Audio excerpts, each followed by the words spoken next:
جب میں فساد کے لیے نہیں نکل رہا ہوں تو جو سچا حسینی ہوگا وہ فرش عطائے حسینی پہ کبھی کے فساد کو فروغ اور بڑھاوا نہیں دے گا. حتیٰ اگر کہیں سے افواہوں کا بازار گرم بھی ہوگا، سچا حسینی وہ ہوگا جو افواہ کو وہی روک دے، ختم کر دے. افواہ بہت تیزی سے پھیلتی ہے ہمارے، یاد رکھیے گا.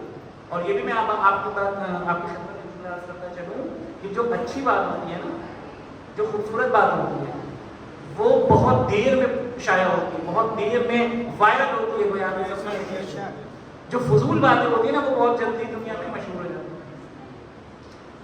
ایرانی امام بارگاہ میں پہلی شب ہے، ہمیں حاضری ہوئی ہے میری آپ کی خدمت میں. پروردگار عالم آپ کو سلامت رکھے. اب آپ علیہ السلام کر سکتے ہیں، فرض کر لیں کہ آپ یہاں کوئی مجھے نماز شب کے وقت پہ نماز شب پڑھتا ہوا دیکھ لیں. میں 10 دن یہاں پہ رہوں گا، ظاہر ہے شرح مجالس کا ایک سلسلہ ہے، واپس چلا جاؤں گا.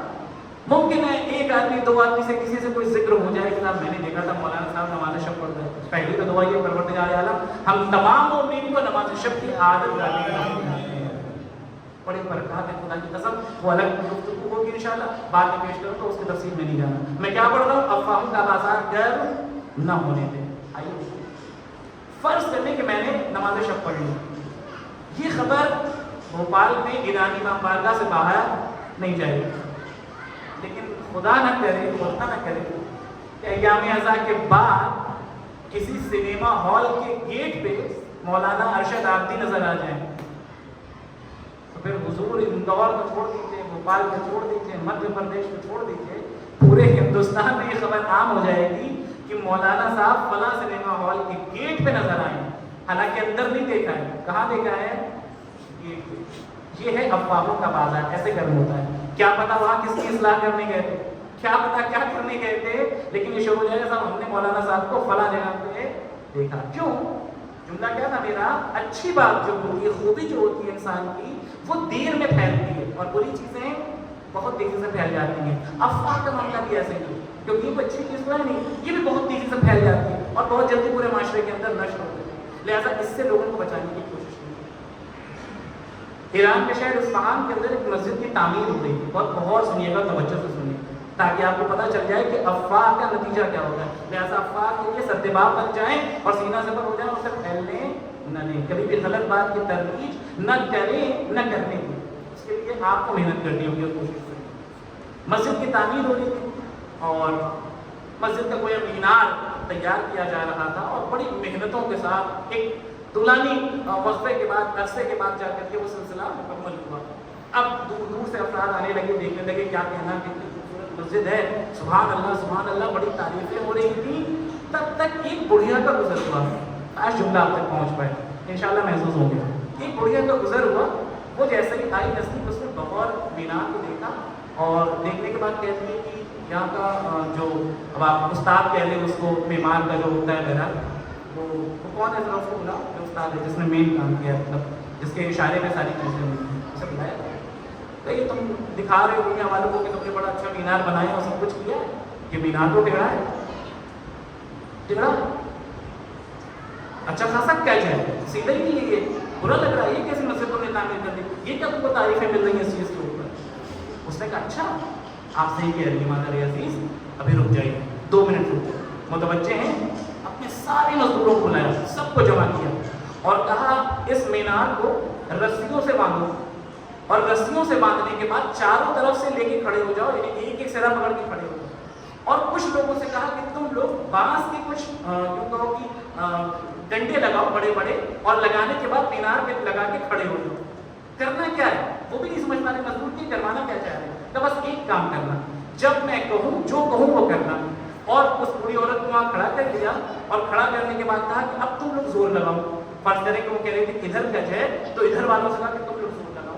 انہوں نے رسی پکڑ کے کھینچنا شروع کیا، ادھر سے ڈنڈا لگا کے لوگوں نے اسے پریشر کرنا دینا شروع کیا اور دماغ میں سوچنے لگے کہ یہ استاد کو ہو کیا گیا ہے، مسجد کا مینار رسی اور ڈنڈے سے کہیں ادھر ادھر اٹھ سکتا ہے، یہ کیا کر رہے ہیں. لیکن بہرحال اب استاد ہے بھائی، لیڈر ہے، جو کہہ رہے ہیں وہ ماننا ہے. انہوں نے کہا ادھر کرو ادھر کرو ادھر کرو. اور بات بڑھیا سے پوچھے کہ اب صحیح ہوا، اب صحیح ہوا، کاش میں جملہ پہنچا پاؤں. انشاءاللہ محفوظ ہوں گے کہ فرش عزائے حسین پہ افواہوں کو کبھی بھی آگے بڑھنے نہ دے. وہی ستبا کرے وہی روک دے. کہا مادر عزیز بتائیے کچھ صحیح ہوا؟ کہا نہیں ابھی کچھ صحیح ہوا ہے. کہا اور زور لگاؤ اور طاقت لگاؤ. تھوڑی دیر کے بعد پوچھا اب؟ کہتے کہ ہاں اب صحیح ہو گیا. پورا جملہ پہنچا دیا میں نے آپ کی خدمت میں، پوری بات پہنچا دی. دیکھیے حضور یہ تو چلی گئی. مزدوروں نے کہا استاد آپ کی استادی مشہور تھی پورے شہر میں، آج تو ایسا لگ رہا ہے آپ سے بڑا ہمت کہیں رسی کے بل پہ مینار کو ٹیڑھے سے سیدھا کیا جا سکتا ہے. فرمایا میں مینار کو سیدھا کر ہی نہیں رہا تھا. اللہ اکبر، کاش میں جملہ پہنچا پاؤں. میں مینار سیدھا نہیں کر رہا تھا. پھر کیا کر رہے تھے؟ کہ میں افواہوں کا بازار گرم ہونے سے بچا رہا تھا. اگر آج یہ بڑھیا کہہ رہی تھی کہ یہ مینار ٹیڑھا ہے، یہ جانے کے بعد جس محلے میں جاتی، جس قریے میں جاتی، جس علاقے میں جاتی، وہاں کے لوگوں کے چند لوگوں کے ذہن میں تو یہ بات آ ہی جاتی کہ وہ جو مسجد بنی ہے اس کا مینار ٹیڑھا ہے. کیا کہہ لہٰذا آج میں یہ افواہ کا بازار گرم کر رہا ہوں تاکہ یہ نوبت آگے نہ آنے پائے. لہٰذا آپ بالخصوص میں کہہ رہا ہوں اپنے بھائیوں سے میں مخاطب ہوں سوشل میڈیا پلیٹ فارم کے اوپر یا فرش عزائے حسینی پر یا آپ کے محلے اور قصبے میں جہاں بھی اس طرح کی گفتگو ہو رہی ہو، نہ صرف کہ آپ کو اس گفتگو کو ختم کرنا ہے بلکہ اس افواہ کو آگے بڑھنے نہیں دینا ہے، نشر نہ ہونے دیجیے. اگر کہیں پہ کچھ ہو بھی رہا ہے تو اسے ایک سہارا نہ بنا لیں کہ اسے فارورڈ کر کے اور شیئر کر کے بات کو ادھر سے ادھر پہنچایا جائے. لہٰذا ہر گھر کے افواہ کو آنے نہ دیں. مقصد حسین سے آشنا ہوں اور مقصد حسین سے دوسروں کو آشنا کروائیں. دعا کریں پروردگار عالم ہمیں مقصد حسین سے آشنائی حاصل کرنے کی توفیق عنایت فرمائے. دعا کی قبولیت کے لیے مل جل کے صلوات پڑھیں محمد.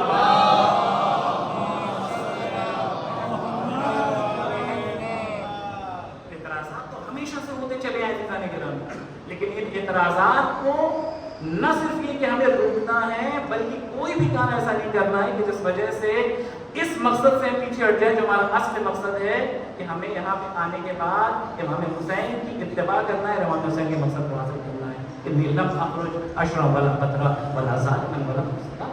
نہ تو میں فریضی کے لیے نکلا ہوں، نہ میں فساد کے لیے نکلا ہوں، نہ شرمندگی کے لیے. کس لیے نکلا ہوں؟ اپنے امت کے، اپنے جد کی امت کے ساتھ. مولا آپ نکلیے گا قتل کر دیا جائے گا، قتل کر دیا جائے گا. آپ کے ساتھ چھوٹے چھوٹے بچے ہیں، آپ کے ساتھ خواتین ہیں. مولا فرمائیں کہ میرا خانوادہ تو قتل کر دیا جائے گا، لیکن اگر میرا مقصد کسی ایک حسینی تک پہنچ گیا، میرے نانا کا دین باقی رہ گیا. آج کیسے دین باقی ہے؟ آج کیسے شریعت باقی ہے؟ یقین جانیے عزیزان گرامی، اگر آج مسجد سے اللہ اکبر کی صدائیں بلند ہو رہی ہیں یہ خون حسین کا صدقہ ہے. یہ اگر آج مسجد سے اشہد ان امیر المومنین کی صدائیں بلند ہو رہی ہیں یہ علی اکبر کے قربانی کا صدقہ ہے. اگر یہ ہستیاں کربلا کے میدان میں شہید نہ ہوئی تو مسجد میں اذان کی آواز نہ ہوتی. یہ ولایت جس کو لے کے آج ہم فخر کرتے ہوئے نظر آتے ہیں اور اعلان کرتے ہیں اپنے جوش ولا کا اور اپنی محبت اور اپنے عشق کا. اگر حسین میں کربلا کا خون نہ بہا ہوتا، کربلا میں حسین کا خون نہ بہا ہوتا، یقین جانیے کہ دن دیکھنے کو نہیں ملتا. یہ نتیجہ ہے ان قربانیوں کا. امام حسین اپنے جد کی امت کا اصلاح بہت بڑی بات ہے. عزیزان گرامی باتیں اس میں بہت سی ہو سکتی ہیں لیکن میں چونکہ آج صرف آپ کے سامنے میں نے کہا تمہیدی گفتگو ہے اور صرف میں وہ موضوع آپ کی خدمت میں دینا چاہ رہا تھا کہ ان ہستیوں کی یاد تازہ کرنا چاہتے ہیں جنہوں نے دین خدا پر احسان کیا. یہ جو ہر سال ذکر دہرایا جاتا ہے ان ہستیوں کا، کوئی نہیں دہرایا جاتا. جو اپنے اعتراض ہوتا ہے ہر سال آپ ذکر کرنے بیٹھ جاتے ہیں، ہر سال وہی کربلا کا ذکر ہے. 14 صدیاں گزر گئی ہیں، بار بار وہی ذکر ہے، بار بار وہی قربانی کا تذکرہ ہے. خدا کی قسم یہ بھی بڑا معجزہ ہے ذکر امام علیہ السلام کا. 14 صدیاں گزر چکی ہیں. آپ فرش عزائے حسین پہ آتے ہیں، مصائب وہی ہوتے ہیں جو آپ سنتے ہیں، فضائل وہی ہوتے ہیں جو آپ نے کہیں نہ کہیں خطیبوں سے سن رکھے ہیں اور کتابوں سے پڑھ رکھے ہیں. لیکن مجھے انصاف سے بتائیے گا اور دل پہ ہاتھ رکھ کے بتائیے گا، کیا اس ذکر میں نئی تازگی نہیں ملتی؟ کیا اس ذکر میں روحانیت نہیں ملتی؟ یہ تو معجزہ ذکر حسین، یہی معجزہ ذکر ہے. مسائل جیسے ہی ہمارے سامنے بھی، میں مسائل کی وجہ سے دور ہوں لیکن جیسے ہی ہمارے سامنے حسین کا نام آتا ہے، جیسے ہی ہمارے سامنے کڑی الجوان علی اکبر کا تذکرہ آتا ہے، ہماری آنکھیں اشکبار ہو جاتی ہیں. جب معجزہ خدا ہے، لائیے دنیا میں کوئی ایسا درس، کوئی ایسا ادارہ جہاں بھی کسی درس کو بار بار دہرایا جائے اور اس میں تازگی محسوس ہو. آدمی بور ہو جاتا ہے، ٹوٹ جاتا ہے، کہتا ہے ایک ہی سبق کو کب تک پڑھا جائے، ایک ہی سبق کب تک دہرایا جائے. لیکن یہ ایسا سبق کربلا ہے، جتنا زیادہ پڑھا جاتا ہے اتنی زیادہ روحانیت ملتی چلی جاتی ہے، اتنی زیادہ تفریح. اور رہ گیا سوال یہ کہ ہم ذکر کیوں کرتے ہیں؟ اب جواب سن لیجیے، منطقی جواب آپ کی خدمت میں پیش کروں گا اور گفتگو سمیٹوں گا۔ بیجو کے سلوات پڑھیں محمد و آل محمد۔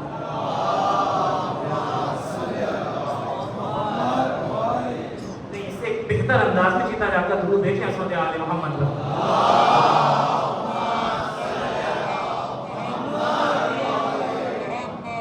کیوں ذکر کیا جاتا ہے؟ 14 صدیاں گزر گئی ہیں، آپ سوچیں، ہو سکتا ہے کوئی آپ سے سوال کرے، قرآنی دلیل اور حدیث سے دلیل اور روایات سے دلیل اپنی مقام پر، آئیے منطقی دلیل دے دو، اپنی دلیل دے دو، اور یہ دلیل میرے بچوں کو یاد ہو جائے اور میرے بھائیوں کو یاد ہو جائے تو کافی ہے، اور وہ دوسروں کو جواب دینے کے لیے کیا ضرورت ہے کہ بار بار ذکر کو دہرایا جائے؟ کیا ضرورت ہے بار بار ان ہستیوں کا تذکرہ کیا جائے؟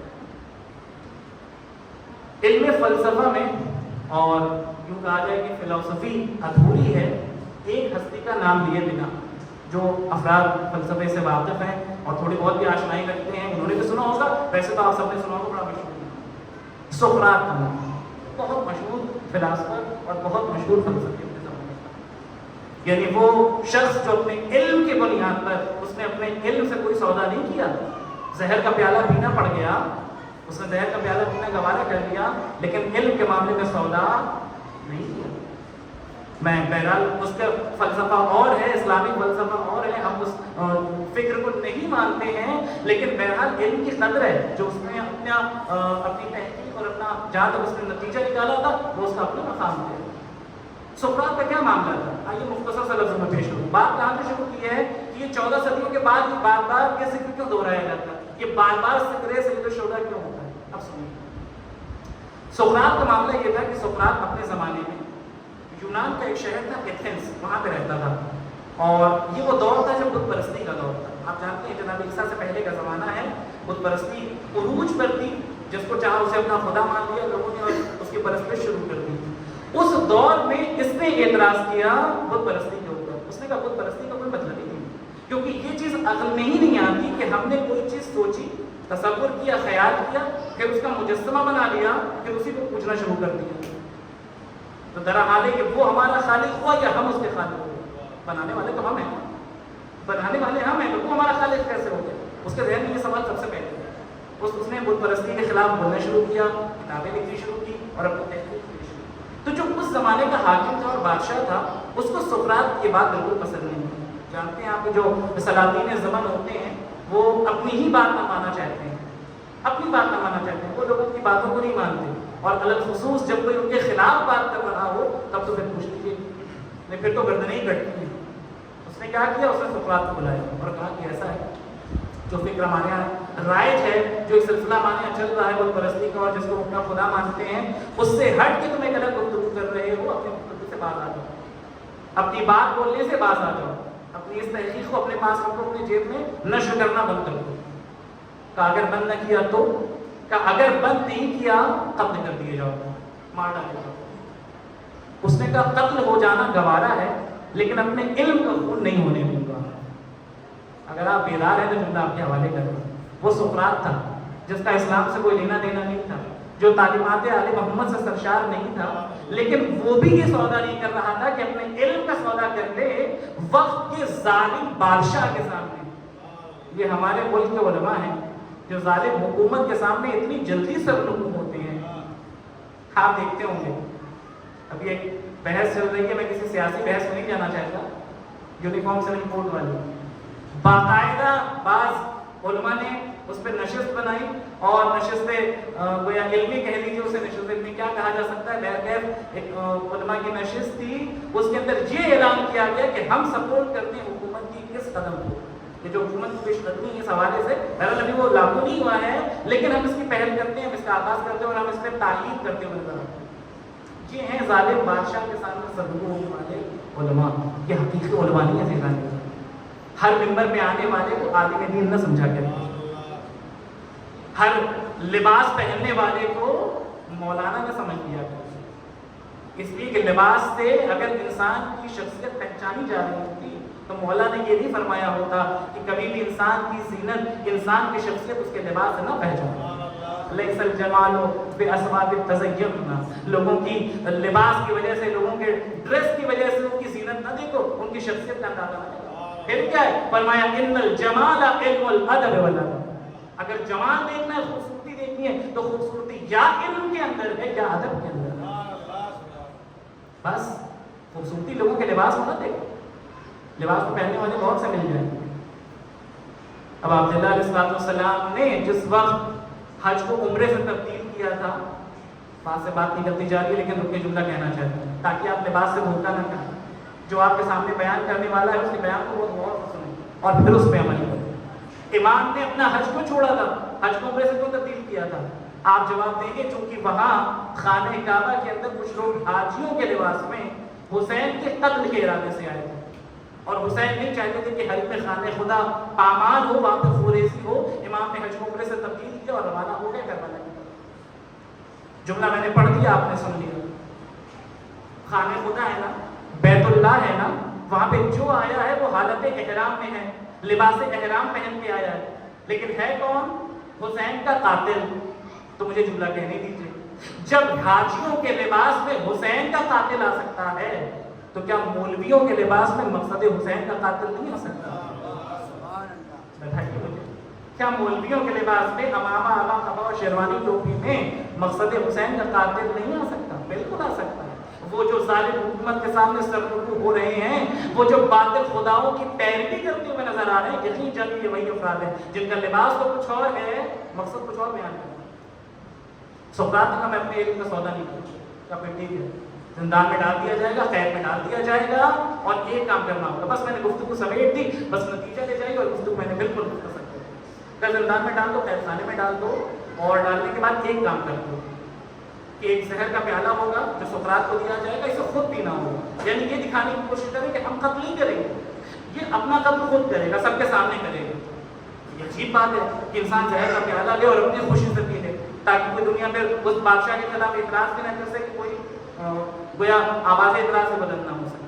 ڈی صاحب اسے جیل میں ڈال دیا گیا، اس میں جو شاگرد تھے مار پریشان ہونے لگے، اب کیا کریں، کیسے چھوڑائیں، کیا کریں۔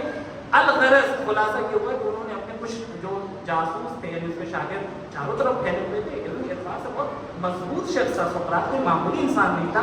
آج بھی آپ اس سے بخوبی واقف ہیں اور اس کے بارے میں جانتے اور سنتے رہتے ہیں، اور سمجھ جائیے کتنا مضبوط رہا ہوگا علمی اعتبار سے۔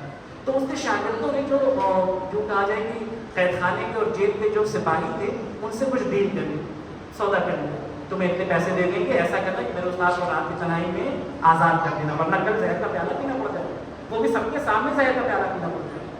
تو اب وہ لوگ پہنچے، اور پہنچنے کے بعد جا کے سقراط سے رات میں ملاقات کی اور کہا کہ رات کے فلاں حصے میں آپ تیار رہیے گا، سارا بندوبست ہو چکا ہے، آپ کو یہاں سے باہر نکل جانا ہے اور آپ کی جان بچ جائے گی، آپ یہاں سے فرار کر جائیے گا۔ سقراط نے کہا ہرگز فرار نہیں کروں گا۔ میرے عزیزوں، کاش جملہ میں آپ تک پہنچا ہوں، میں ہرگز فرار نہیں کروں گا۔ کہ کیوں فرار نہیں کرو گے؟